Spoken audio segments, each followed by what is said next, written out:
तो भाई अगर सच कहूँ तो मैं यही कहना चाहूँगा कि हॉकाई सीरीज़ के लिए मेरा हाइप बिल्कुल जीरो था और तीसरा एपिसोड आने के लिए भी मैं कोई इतना ज़्यादा एक्साइटेड नहीं था। हाँ, पिछले एपिसोड के अंदर एको के कैरेक्टर ने थोड़ी सी एंड में जान जरूर डाल दी थी, लेकिन मैं कितना कोई खास एक्साइटमेंट में से नहीं भरा हुआ था जिस तरह मैं लोकी सीरीज़ या वांडाविजन के लिए था। लेकिन फिर भी इस बात को तो मानना पड़ेगा कि इतना ज़्यादा बिना हाइप वाली सीरीज़ को देखने के बाद भी मैं इस सीरीज़ के अंदर कहीं भी बोर नहीं हो पा रहा हूँ और मुझे ये कहीं ना कहीं एंजॉय जरूर करवा रही है। और खासकर अगर हम अपने एपिसोड 3 की बात करें तो यहाँ पे जो हमें कुछ ज़बरदस्त किस्म के ईस्टर एग मिले हैं किंगपिन वगैरह के हवाले से, वो बहुत ज़्यादा ज़बरदस्त किस्म के हैं। सो गाइस, दिस इज पीट टैगर और आज की इस वीडियो में आपके साथ करने वाला हूँ हॉकाई सीरीज़ के एपिसोड 3 का ब्रेकडाउन और उसका जल्दी से हम एक छोटा सा रिव्यू भी कर लेंगे ताकि आपको पता चल जाए कि ये मुझे एपिसोड कैसा लगा। तो चलिए बिना किसी और बात के इस वीडियो को स्टार्ट करते हैं।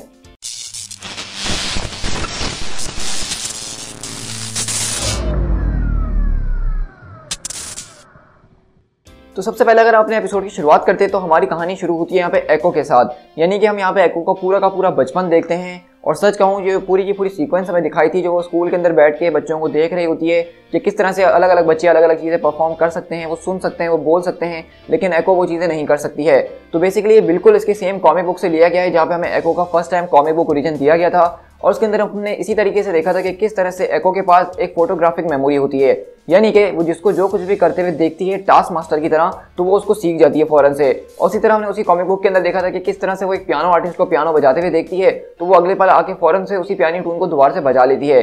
यानी कि एको के पास जबरदस्त किस्म की फोटोग्राफिक मेमोरी मौजूद है। वो किसी को भी जो कुछ भी करते हुए देखती है वो फौरन से सीख जाती है और यही वजह है कि वो इतनी ज़्यादा स्किल फाइटर हमें नजर आती है। इसी के बाद हमने देखा कि यहाँ पे किस तरह से जब वो छोटी होती है वो तब से ही मार्शल आर्ट्स को परफॉर्म कर रही है और हमें तब जाके इस बात के बारे में पता चलता है कि दरअसल उसकी एक टांग भी नकली है और वो एक हॉकी की बहुत ही जबरदस्त किस्म की प्लेयर थी, लेकिन एक बात पे उसके फादर को गुस्सा आ गया और उसने उसकी टांग तोड़ दी। मतलब ये जोक बहुत ज़्यादा पुराना हो चुका है और बहुत ज़्यादा लोग रिपीट भी कर चुके हैं, लेकिन इस जगह के ऊपर बिल्कुल परफेक्ट बैठ रहा है। खैर, हम देखते हैं कि एको के पास यहाँ पे काफ़ी सारी डिसेबिलिटीज़ मौजूद हैं, यानी कि वो सुन नहीं सकती, वो बोल नहीं सकती, उसकी एक टांग नकली है, लेकिन उसके बावजूद भी वो एक ज़बरदस्त किस्म की स्किल्ड फाइटर बनी है। और ये चीज़ बताती है कि एको ने अपने आप को कभी भी डिसेबल्ड नहीं समझा है। डिसेबल्ड इंसान तभी डिसेबल्ड होता है जब वो अपने आप को डिसेबल्ड समझता है, लेकिन एको ने अपनी इन सारी की सारी खामियों को पूरा करने के लिए अपने दूसरे स्किल्स को स्ट्रॉन्ग करा, जिससे ये पूरे की पूरे कवर अप हो गए। लेकिन इसी के बाद हम इसी की ओरिजिन स्टोरी में देख रहे होते हैं कि किस तरह से बताया जा रहा होता है उसके फादर के जरिए कि कोई उसके अंकल मौजूद हैं जो कि उसका बहुत ही ज़्यादा ख्याल रखते हैं। और वो हमने देखा था कि एक दिन वो बताते हैं कि मैं आज स्कूल से लेने के लिए नहीं आऊँगा,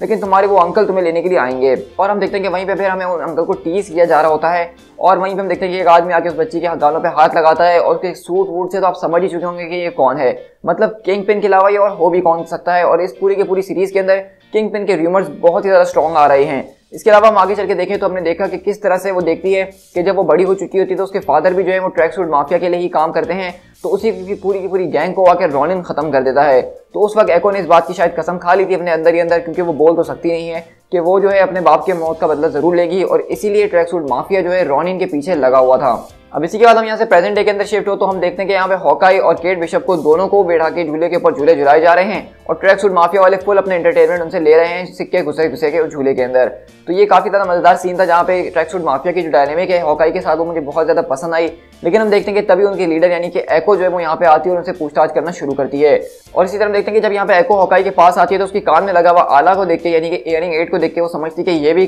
सुन नहीं सकता है, लेकिन हॉकाई बताता है कि वो कम सुन सकता है। लेकिन हम देखते हैं कि माया जो है उसके हाथों को फ्री कर देती ताकि वो साइन लैंग्वेज में उससे बात कर सके, लेकिन तब जाके उसको ये बात पता चलती है कि दरअसल उसको साइन लैंग्वेज भी नहीं आती है, तो इसलिए उसके दोबारा हाथ पांव बांध देती है। अब यहाँ पे जो कन्वर्सेशन होती है वो काफी इंटरेस्टिंग है, क्योंकि माया उससे रोनिन के बारे में पूछ रही होती है तो हॉकाई यही बताता है कि केट बिशप दरअसल एक बच्ची है और उसके हाथों ये गलती से कॉस्ट्यूम लग गया था, वो कोई रॉनिन नहीं है। तो वो बोलती है कि तुम्हें ये बात कैसे पता कि ये रॉनिन नहीं है, इसका मतलब तुम रॉनिन को जानते हो। तो क्लेंट बोलता है कि हाँ मैं बिल्कुल जानता हूँ, लेकिन रॉनिन अब वापसी नहीं आने वाला क्योंकि वो मर चुका है। और वो बताता है कि उसको किसी और ने नहीं बल्कि ब्लैक विडो ने मारा है। तो अब ये बात माया जो है बिल्कुल भी नहीं मानने वाली, क्योंकि रॉनिन एक कितना खतरनाक किस्म का इंसान उसको मार दिया गया, वो भी एक ऐसी शख्स ने जो कि खुद अब ऑलरेडी मर चुकी है। तो एक तरह से देखा जाए तो रॉनिन का कोई अब वजूद ही मौजूद नहीं है दुनिया के अंदर जो कि उसको वेरीफाई कर सके कि वो मरा भी है कि जिंदा है। तो इसी तरह हम देखते हैं कि माया को रॉनिन के बारे में सोच के गुस्सा आना शुरू हो जाता है और वो अचानक केट बिशप के ऊपर फौरन से अपना एग्रेशन शो करना शुरू करती है, जिसको देख के हम देखते हैं कि वहां पे जो काजी नाम का एक कैरेक्टर होता है इस पूरी की पूरी ट्रैक सूट माफिया के अंदर, जो कि इनका सॉर्ट ऑफ सेकंड लीडर लग रहा है, वो उसको आके यहाँ पे रोकता है।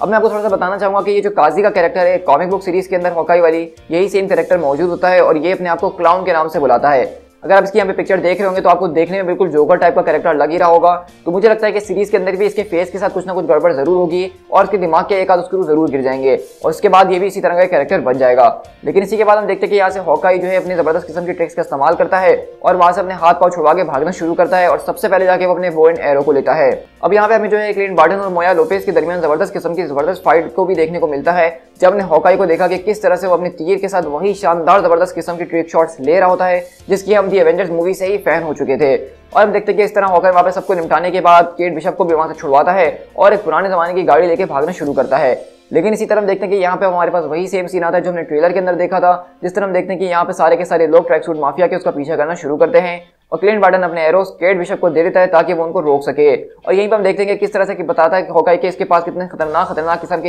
एरोस मौजूद हैं, जिसमें से हम देखते हैं कि केट बिशप तकरीबन आज सारे इस्तेमाल कर ही लेती है। जिसमें से हम देखते हैं कि उसमें से एक एक्सप्लोजन वाला होता है, एक हम देखते हैं जिसमें से पुटी जैसी कोई चीज आती है और उनकी विंड स्क्रीन को ब्लॉक कर देती है। इसके अलावा एक हमने देखा जिसके अंदर से छोटी छोटी केबल्स निकल के अपनी तरफ सारी चीजों को अट्रैक्ट कर लेती हैं। ये मुझे एरो बहुत ज्यादा कूल लगा। इसके बाद अगर यहाँ पे हम एक दूसरे एरोस की बात करें तो यहाँ पे सबसे ऑब्वियसली कि यहाँ पे हमारे पास एक बॉम्ब एरो होता है जिसके जरिए जैसे वो गाड़ी पे हिट करता है तो फौरन से गाड़ी धमाके से उड़ जाती है। लेकिन इसके अलावा हमने कुछ और भी खास एरोज देखे, जिसमें से एक स्टिकी एरो था जो कि जाके चिपक गया था किसी चीज के ऊपर। उस वक्त हमें नहीं पता था कि एरो कितना ज्यादा काम आ सकता है, लेकिन हमें बाद में जरूर पता चलता है। इसी तरह यहाँ पे जो सबसे ज्यादा मेरा फेवरेट एरो था पूरी की पूरी चेस सीन के अंदर वो एरो था जो कि पेम एरो था। तो हॉकाई ने जब उस एरो को कैमरा की तरफ जो है एम किया था तो मैं समझ गया था कि ये एरो बहुत ज्यादा शानदार होने वाला है, क्योंकि उसके ऊपर पेम लिखा हुआ था। और अगर आपको नहीं पता तो मैं आपको बताता चलूं कि पेम का मतलब है कि इसके अंदर पेम पार्टिकल्स मौजूद है। ये वही पेम पार्टिकल्स है जो कि एंट मैन सूट के अंदर इस्तेमाल होते हैं उसको छोटा बड़ा करने के लिए। तो उसी तरह हमने देखा कि जब वहां पे हॉकाई दूसरा अपना तीर फेंकता है तो उसी के ऊपर अपना पिम वाला एरो मारता है, जिससे वो तीर एक बहुत ही बड़े भाले के अंदर ट्रांसफॉर्म हो जाता है और ब्रिज के बीचों बीच आके उस गाड़ी को तबाह कर देता है।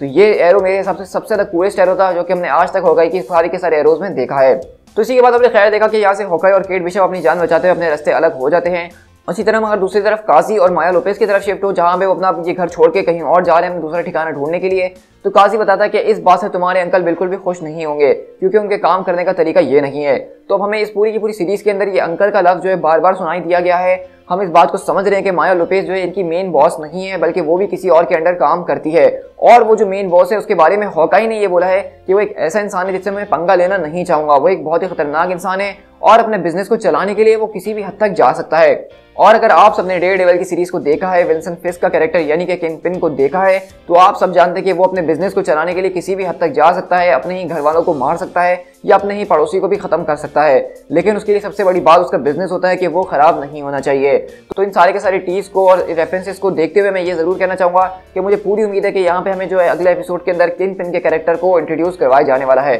अब रूमर्स ऐसे सुनने को आए हैं कि जो किंगपिन हमने देखा था डेयरडेविल सीरीज के अंदर उसको वही एक्टर विंसेंट तो प्ले करेंगे ही, लेकिन उनके लुक को बहुत ही ज्यादा चेंज किया जाए और कॉमिक एक्यूरेट बनाने की कोशिश की जाएगी, यानी कि उनको सीजीआई के जरिए बहुत ही बड़ा और मोटा दिखाया जाने वाला है। जिस तरह हमने स्पाइडरमैन इनटू द स्पाइडरवर्स के अंदर देखा और स्पाइडरमैन के दूसरे गेम्स के अंदर हमने किंगपिन को देखा है जो कॉमिक की तरह बहुत ही लंबा चौड़ा और मोटा सा इंसान है। तो रूमर्स सुनने में तो काफी ज्यादा कूल लग रहे हैं। अब देखने के बाद ही पता चलेगा कि हमें विंसेंट वाले वो पुराने किंगपिन पसंद आते हैं नए वाले ये वाले। तो इसी के बाद अगर हम देखें तो इस पूरे के पूरे एपिसोड के अंदर कुछ ऐसे खास ईस्टर एग्स वगैरह तो मौजूद नहीं थे जिसको ब्रेक डाउन किया जा सके। इसी तरह अगर हम एपिसोड के एंड की तरफ चले तो हम देखते हैं कि यहाँ पे किस तरह से क्लिंट बार्टन और केट बिशप जो है वो दोबारा फैसला करते हैं कि अब वो जो है उस जैक के कैरेक्टर के ऊपर थोड़ा सी नजर डालेंगे, मतलब अब उसको पता करने की कोशिश करेंगे, क्योंकि केट बिशप को उसके ऊपर शक है कि वो भी किसी ना किसी कारण का जरूर हिस्सा है और उसकी माँ उससे शादी करने वाली है। तो एक तरह से देखा जाए तो हमारी स्टोरी को यहाँ पे दो तरफ बांटने की कोशिश की जा रही है, जहाँ पे एक तरफ हॉकाई जो है माया लोपेज की तरफ से लड़ रहा है और वहाँ पे केट बिशप अपनी फैमिली को यानी अपनी माँ को बचाने की कोशिश कर रही है। तो उसी तरह हम देखते हैं कि वो लोग यहाँ पे एक डाइनिंग के अंदर बैठ के कुछ नाश्ता वगैरह कर ही रहे होते हैं और जहाँ पे सारी की सारी बातें डिस्कस हो रही होती हैं। लेकिन यहाँ पे जो एक बहुत ही इंपॉर्टेंट बात डिस्कस होती है वो ये होती है कि यहाँ पे केट बिशप हॉकाई के लिए एक नया सूट बनाती है। अब अभी तक हमारे पास जितनी भी डिज्नी प्लस सीरीज आई है हम सब ने उसके अंदर अपने अपने कैरेक्टर्स के कॉमिक एक्यूरेट यानी कि क्लासिक कॉस्ट्यूम को देखा है। तो अब हमें जो है यहाँ पे हॉकाई सीरीज के अंदर उसका हॉकाई का क्लासिक सूट दिखाया गया जिसको कॉमिक से बिल्कुल एक्यूरेटली लिया गया है। खैर हमने सूट को तो यहाँ पे नहीं देखा क्योंकि केट बिशप बेसिकली उसको एक ड्राइंग बना के दिखाती है कि तुम्हें इस तरह का सूट पहनना चाहिए जिसकी बड़ी बड़ी हॉक जैसी आंखें होंगी और सामने एच लिखा हुआ होगा। तो ये कॉस्ट्यूम बिल्कुल कॉमिक एक्यूरेट है, लेकिन हॉकाई इसको पहनने से साफ मना कर देता है। कहता है कि देखो अगर मैंने इस कॉस्ट्यूम को पहन भी लिया तुम्हारे कहने के ऊपर तो मेरी बीवी मुझे डाइवोर्स दे देगी और मैं बिल्कुल भी नहीं चाहता हूँ। तो इसीलिए ये कॉस्ट्यूम हम शायद हॉकाई सीरीज के अंदर देखने नहीं वाले, लेकिन हमने इतना ही देख लिया तो ये एक बहुत ही बड़ा टीज है हमारे लिए। इसके अलावा इसी पूरे के पूरे सीन के अंदर वहाँ पे केट बिशप जो है वो अपने डॉग को नाम देती है और जैसा कि हम सबको पता था कि उसका नाम अब हो जाता है पिज्जा डॉग। इसी तरह देखते हैं कि क्लिंट बार्टन और केट जो है वो अपने अपार्टमेंट यानी अपने यानी अपनी माँ के अपार्टमेंट के अंदर जाती है ताकि वहाँ जाके उसकी सिक्योरिटी फाइल्स के जरिए पता लगाने की कोशिश करे इस काजी के कैरेक्टर के बारे में। और हम देखते हैं कि वो साथ साथ ये भी पता लगा दी कि जैक का कैरेक्टर उसका कोई डेटा वगैरह मौजूद है वहाँ पे या नहीं है। तो अगर हम काजी को देखें तो बताया जा रहा था कि काजी कंपनी के लिए काम कर रहा है जिसका नाम स्लोगन है। अब इससे तो कोई खास हमें टीज मिलता नहीं है कॉमिक से, या फिर हम इतना ज़्यादा जान सकें कि किस बारे में बात हो रही है, लेकिन आई एम श्योर कि ये कंपनी जो होने वाली है जिसके अंदर वो काम करते हैं, जिसका टीज दिया गया है, ये आगे जाके कोई इंपॉर्टेंट पार्ट जरूर प्ले करेगी। लेकिन वहीं पे जब वो जैक की फाइल को चेक करने की कोशिश करती है तो वहाँ पे जो उसका सिस्टम है वो उसको ब्लॉक कर देता है, उसकी आईडी को ही वहाँ से लॉग आउट कर देता है। मतलब ये बात साफ थी कि जैक ने अपने आप को जो है बिशप सिक्योरिटी वालों से भी छुपा के रखा हुआ है ताकि उसके बारे में कोई जान ना सके। लेकिन इसी तरह हम देखते हैं कि हॉकाई इस पूरे के पूरे घर को देख रहा होता है और उसको किसी की आहट महसूस होती है। तो तभी जब वो एक दूसरे कमरे के अंदर जाता है तो हम देखते हैं कि वहाँ पे रॉनिन की तलवार ठीक उसकी गर्दन पे आके रुक जाती है। और हम जानते हैं कि ये रॉनिन की तलवार किसी और के पास नहीं बल्कि जैक के पास ही मौजूद थी। और यहीं पे हमारा एपिसोड खत्म हो जाता है। तो यहाँ से ये बात साफ है कि अगला जो एपिसोड होने वाला है उसके अंदर हम क्लिंट बार्टन और शायद यहाँ पे जो जैक का कैरेक्टर है जो कि कॉमिक से स्वॉर्ड्समैन प्ले कर रहा है उसकी एक जबरदस्त किस्म की फाइट को देख सकते हैं। और मुझे लगता है कि ये फाइट बहुत ज्यादा शानदार होने वाली है अगर उसको ठीक उसी तरीके से दिखाया गया जिस तरह से मैं एक्सपेक्ट कर रहा हूँ, यानी full on hand to hand combat action. So guys अगर सच कहूँ तो मुझे ये एपिसोड काफी ज्यादा पसंद आया। मैं ये कहूँगा कि मैं इस एपिसोड के अंदर कहीं भी बिल्कुल भी बोर नहीं हुआ। वो पूरा का पूरा चेज वाला जो सीन था वो मुझे काफी ज्यादा इंटरेस्टिंग लगा, खासकर पिम एरो का जो टीज दिया गया था वो बेस्ट था। और सबसे बड़ी बात यहाँ पे मैं पूरा का पूरा किंगपिन के जो इतने ज्यादा टीजर्स दिए गए हैं, यानी कि बार बार उसके अंकल का जिक्र करना, फिर हॉकाई ने उसको बताना कि उसका बॉस एक बहुत ही खतरनाक किस्म की चीज है, तो ये चीज बिल्कुल एक परफेक्ट सेंस बना रही है। और अब मैं बेसब्री से इंतजार कर रहा हूँ अपने अगले एपिसोड का कि उसके अंदर हमें किंगपिन से इंट्रोड्यूस करवाया जाएगा। सो गाइस आप लोग मुझे बताइएगा कमेंट डाउन करके कि आपको आज का एपिसोड कैसा लगा था। और अगर आपको ये वीडियो पसंद आई है तो उसको लाइक जरूर कीजिएगा और अपने दोस्तों के साथ शेयर करना बिल्कुल भी मत भूलिएगा। मैं जानता हूँ कि वीडियो काफी ज्यादा लेट हो चुकी है और सारे के सारे लोग ऑलरेडी ब्रेकडाउन वगैरह बना चुके हैं, लेकिन मैंने सिर्फ ये वीडियो उन चंद लोगों के लिए बनाई है जो कि सिर्फ मेरी वीडियोस को ही देखते हैं और मुझे बार बार मैसेज करके पूछ रहे थे कि वीडियो अभी तक क्यों नहीं आई है। मैं जानता हूँ कि इतने कोई खास व्यूज हमारे चैनल पे आ नहीं रहे हैं आजकल, लेकिन फिर भी जो कोई भी लोग उसको देख रहे हैं मैं उनके लिए ही बनाना चाहता हूँ। तो गाइस आप लोग ज़्यादा से ज़्यादा वीडियो को सपोर्ट कीजिएगा, शेयर कीजिएगा और चैनल को सब्सक्राइब करना तो बिल्कुल भी मत भूलिएगा। साथ ही साथ मुझे फेसबुक और इंस्टाग्राम पे फॉलो कर लीजिएगा जहाँ पे मैं ज़बरदस्त किस्म के फैक्ट और न्यूज़ शेयर कर ही रहा होता हूँ। So guys this is P Tiger, मिलते हैं अपने किसी और वीडियो के साथ। Till then thank you so much.